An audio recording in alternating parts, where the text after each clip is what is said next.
এই বাল ফালানোর জন্য এই সংসদে এই বিরোধী দলীয় নেতার লোকজনের বৈশা থাকে নাকি? এই গণভোট নিয়ে কোনো আংকি ভাঙ্কি চলবে না। গণভোটের বিপক্ষে যারা অবস্থান নেবেন প্রত্যেকটারে ধরে ধরে শাহবাগের মুড়ে ঝুলায় ঝুলায় পিটাবো বলে দিলাম, শহীদ পরিবার এবং আহত জুলাই যোদ্ধাদের নিয়ে। এই গণভোট নিয়ে কোনো আংকি ভাঙ্কি চলবে না।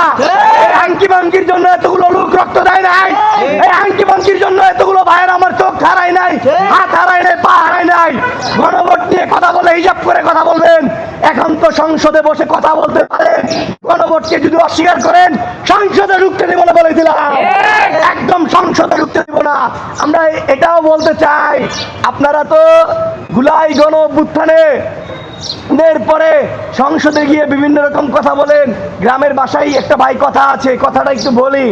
এক ভাই বলতেছিল, ভাই আমার বড় ভাই তো মারা গেছে, কেন এখন তো আমি ভয় পাচ্ছি। কেন ভয় পাচ্ছ?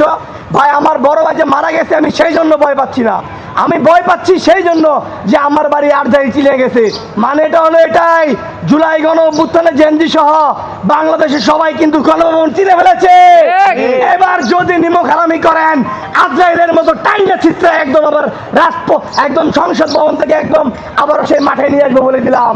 কাজেই গণভবনে আমাদেরকে ঢুকতে বাধ্য করেন না, গণভোট নিয়ে কোনো হাঙ্কি পাঙ্কি করবেন না।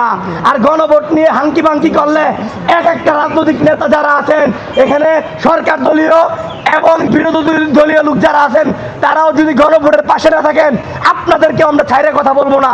এই বাল ফালানোর জন্য এই সংসদে এই বিরোধী দলীয় নেতার লোকজনের বৈশা থাকে নাকি? ওদের মুখে কোনো আওয়াজ নাই, কোনো কথা নাই, বৈশা বৈশা পাঞ্জাবা নির্লজ্জ বেহায়ের মতো। এরে ভাই, আপনাদেরকে বাংলাদেশের মানুষ ভোট দিয়েছে, কেন ভোট দিয়েছে? জনগণের চাওয়া আশা আকাঙ্ক্ষা পূরণ করার জন্য।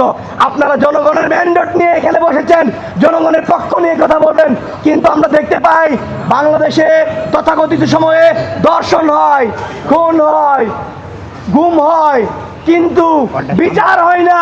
ঠিকই আসামিদের জামিন হয়, ঠিকই আসামিদের জামিন হয়, আস্তে আস্তে ওরা সেই প্রকাশ্যে ঘুরে বেড়ায়।